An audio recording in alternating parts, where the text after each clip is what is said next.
If your Honda CR-V is sitting dead in the driveway, don't call the tow truck just yet. Statistically, nearly half of all no-start issues are caused by a simple battery failure or poor connection. Before you spend money on parts, let's walk through the systematic diagnostic process. Start by ensuring the car is in park and try holding your key fob right against the ignition button.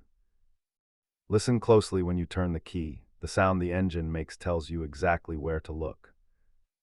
On high-mileage Hondas, the starter motor and the brake pedal position switch are frequent offenders.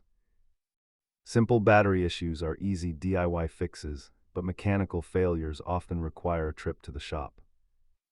Expect to pay around $150 for a battery, while a starter can reach nearly $500. If you suspect the battery, follow this safe jump-starting sequence to get back on the road.